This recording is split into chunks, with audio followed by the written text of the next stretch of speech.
hombres y mujeres del mundo. El lunes de esta semana usé un vehículo de esos Uber para ir a mi casa y en el trayecto me encuentro que el conductor me conocía y vino el tema de Juan Bosch,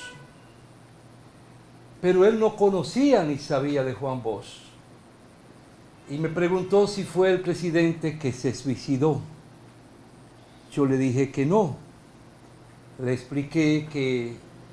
se llamó Antonio Guzmán y le hablé de don Antonio, de un gran hombre, quien fue también un buen presidente de la República.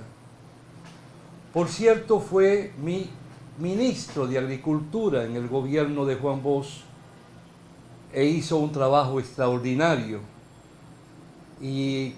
empezó a hacer realidad sueños de Juan Bosch hacia el campo. A su vez, me permití decirle quién es el personaje de Juan Bosch. Y ese hombre, Juan Bosch, nació en el año 1909, un 30 de junio, y nació en La Vega, vivió en Río Verde, y en el seno de una familia trabajadora y profundamente honesta. Su padre se llamó José Bosch Subirats, un emigrante catalán español que llegó al país en busca de nuevas oportunidades, como lo hacen los emigrantes en el mundo. Su madre se llamó Ángela Gaviño Costale, quien provenía de Puerto Rico, pero era una mujer que encarnaba ternura, expresaba amor, una mujer muy delicada. Y Juan Bosch tuvo un abuelo paterno que fue para él la basamenta de su vida, lo motivó a la lectura. Y viviendo allí en el campo de Río Verde, aprendió a escribir y a leer. Y por tanto empezó a enamorarse de la literatura y conocer los grandes escritores del mundo, desde Francia hasta Rusia y a otros literatos de nuestra América Latina. Juan Bosch llegó a lo sumo, no creo que terminara el segundo año del bachillerato. Se convirtió en un autodidacta, o sea que por sí mismo fue formando su intelectualidad y la basamenta en el conocimiento, no solo de la vida, sino de la ciencia. Llegando al extremo de que empezó a escribir cuentos,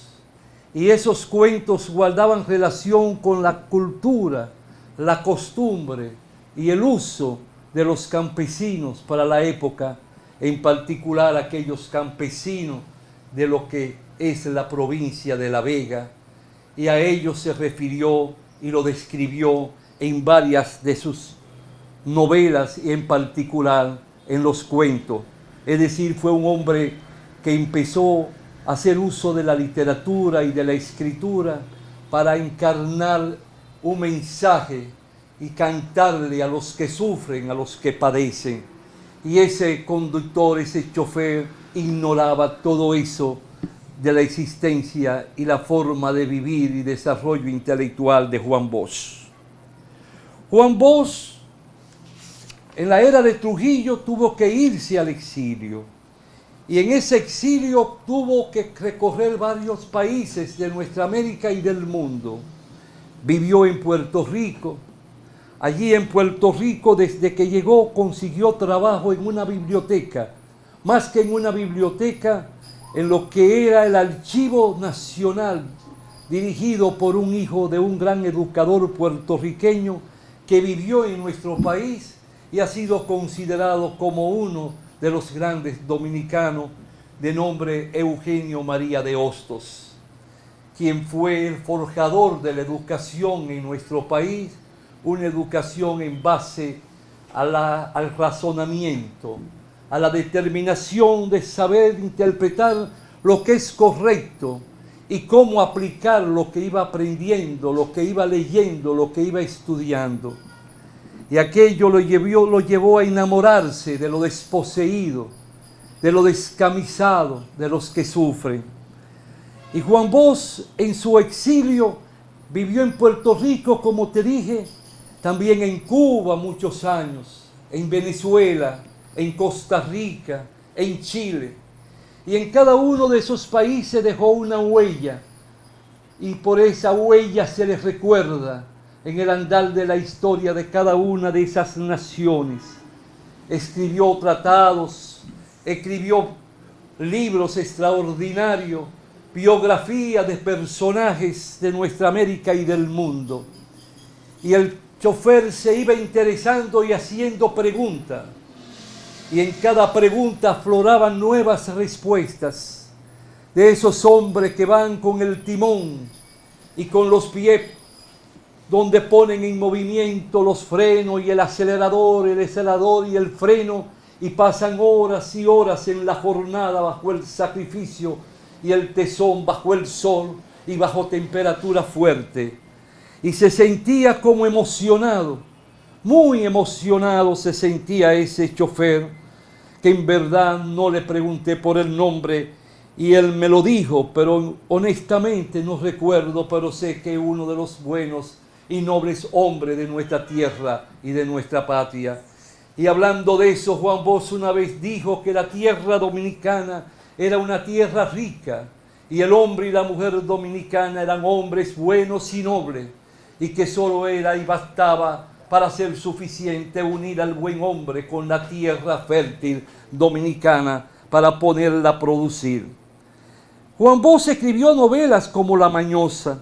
que es considerada la primera novela moderna dominicana,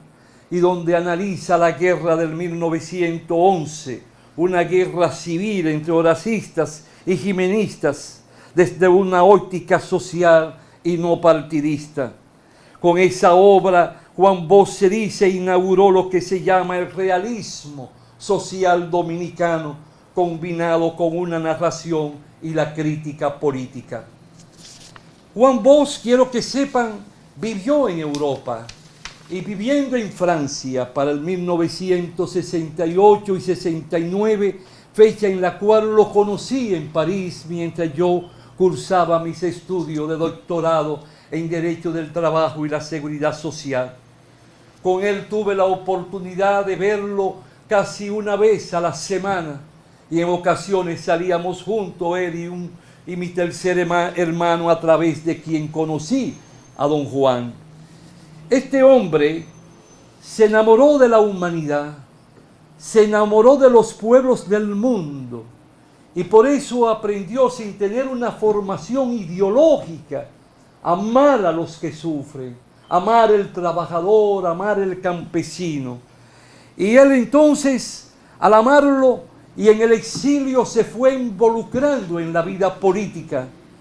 se fue juntando y haciendo alianzas y adhesiones con hombres y mujeres dominicanos que también se fueron al exilio y luchaban contra la dictadura de Trujillo. Allí se convirtió en la vanguardia de la lucha antitrujillista, dando lugar a formar en el 1939 el Partido Revolucionario Dominicano, partido que encabezó y fue su presidente hasta el año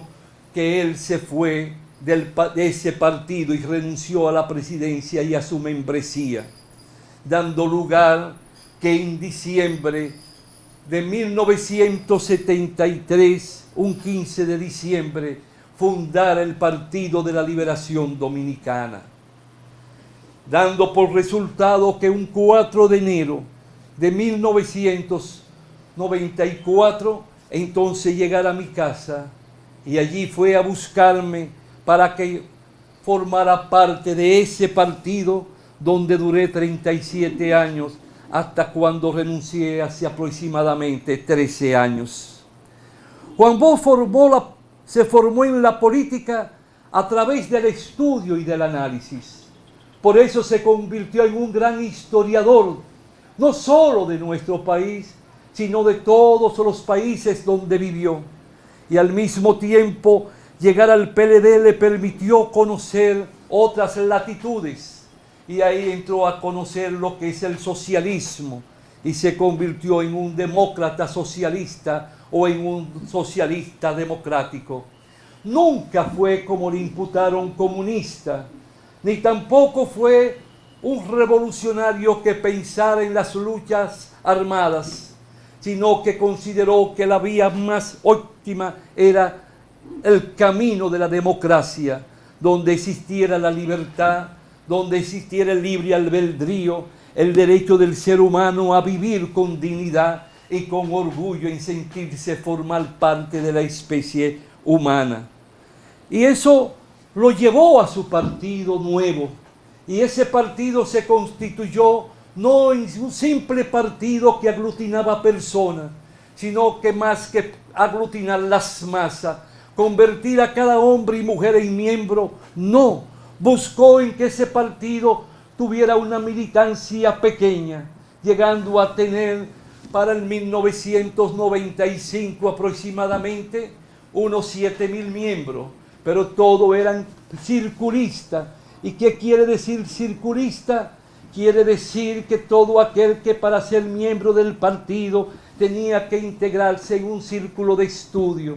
Y en ese círculo de estudio se le daba como clase, se leían unos pequeños folletos que hablaban de la disciplina, de la estructura del partido, de la historia de los partidos políticos, de la razón de ser de un partido político, que es para unir, unificar, aglutinar hombres y mujeres que aprendan la historia, la geografía, el mundo de la vida económica de su pueblo, sobre la división de clases sociales, al mismo tiempo que tomaran conciencia de por qué debían ser militantes, soldados de la patria y para la patria, a través del partido, que el partido era su soberano, que el partido es su guía, que el partido es quien lo orienta, y para poderlo convertir en soldado de la patria tenía que educarlo y transmitirle la toma de conciencia, comprender por qué sufren, por qué padecen, por qué hay millones y millones de pobres y por qué un pequeño grupo es el poseedor de las grandes riquezas del país, de las empresas, de la tierra, de los medios de producción, de la materia prima, del capital, y por qué ese pequeño grupo tiene todos los privilegios y las grandes mayorías de campesinos, integrada también por trabajadores, subordinados, explotados, padecen, pasan hambre y lloran lágrimas de sangre.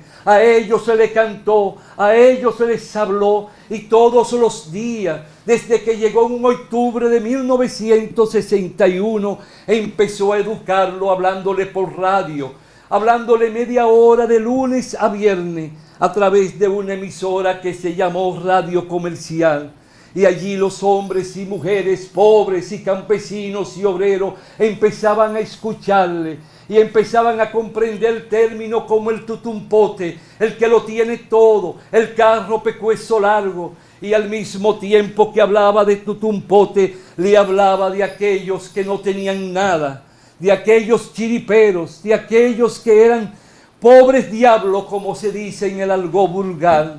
Y eso fue inspirando a que surgieran hombres y mujeres que, aunque fueran analfabetos sin saber leer ni escribir, comenzaran a saber quién fue Juan Pablo Duarte, quién fue Simón Bolívar, el libertador de los pueblos de América. Empezaran a comprender lo que significa unirse a través de un ideal, de un dueño, de un sueño, a través del conocimiento, abrazarse por la lucha de la liberación de su pueblo. Y por eso se llamó Partido de la Liberación Nacional, porque consideraba que el país estaba subyugado y era dependiente, era una y sigue siendo una colonia del poder más grande del mundo, que son los Estados Unidos, y eso evitaba que nosotros pudiéramos abrirnos y aperturarnos ante las demás naciones y el mercado de los demás países. Se nos impedía negociar, se nos impedía tocar la puerta con lo que fue la Unión Soviética,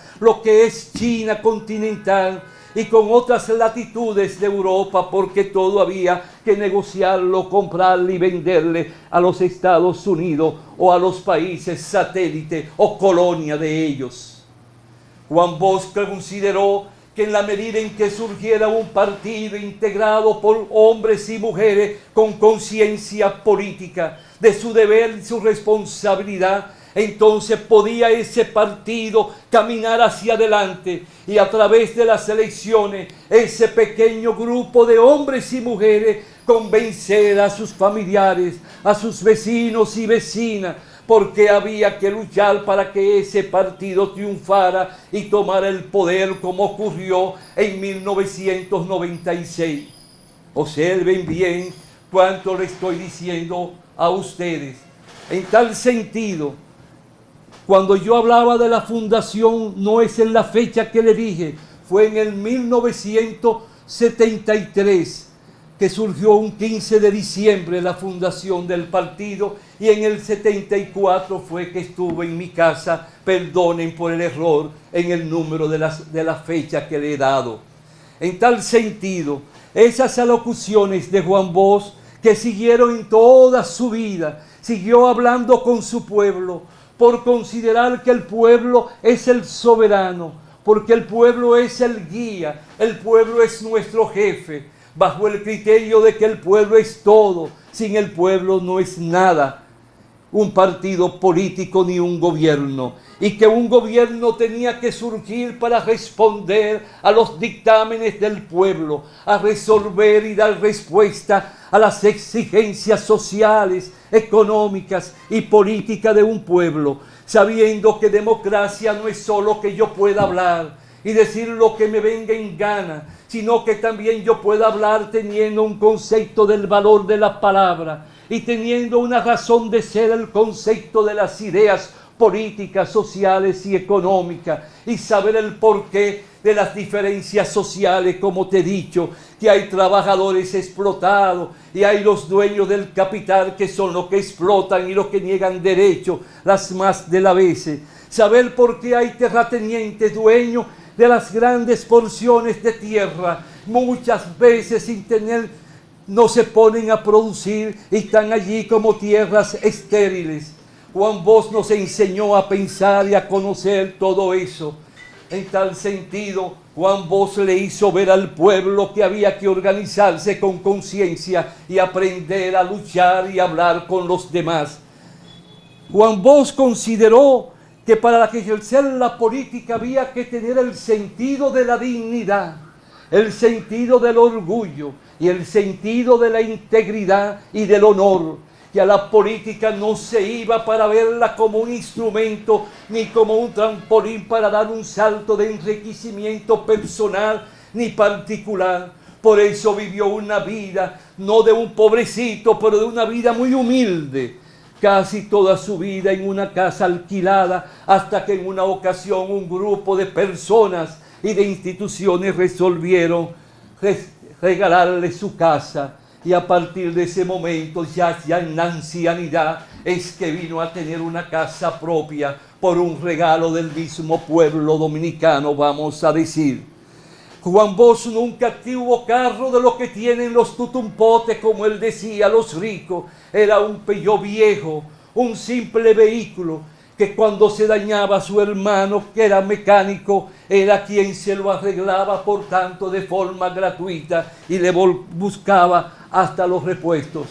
Es decir, era un hombre sobrio, un hombre que ejerció la política sin vanidad, sin ambiciones personales ni familiares. Juan Bosch tomó el poder en el año 1963, y desde que empezó a gobernar, empezaron a surgir las leyes a favor de los que sufren, de los desposeídos, de los trabajadores. Surge el sindicato a través de la Constitución, surge el concepto de la educación por encima de todo, y para que haya patria hay que educar a un pueblo, hay que preparar a los hijos, a los niños, y por eso pensó elaborar su Constitución, que fue aprobada, donde ya se establecía lo que se conoce como estancias infantiles, donde se llevan los niños de los trabajadores, a los niños de los jornaleros del campo, a los niños de los agricultores, a partir de los 5 años,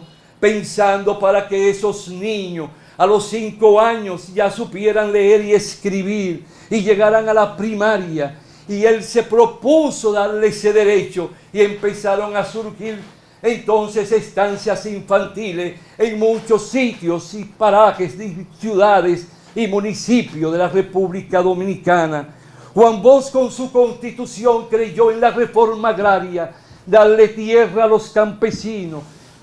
pero no solo la tierra, sino ofrecerle los medios de producción, no solo los medios de producción, sino poner en sus manos las semillas, ya sea de habichuela, de arroz, y de ir perfeccionando la semilla e irla diversificando. Pero no solo proporcionarle las semillas, sino también los medios de producción, provocando que el arado sea simple. Y Juan Bosch consideró que en la política se tenía que ser pulcro, honrado, poder cubrir y mantener cada centavo del pueblo, proteger el patrimonio del pueblo. Cuando descubrió que el primero que lo traicionó y que entró en la corrupción, siendo un ministro de su gobierno, convocó al día siguiente, después de reunir las pruebas a través de una investigación exhaustiva, convocó al pueblo y dijo estas palabras: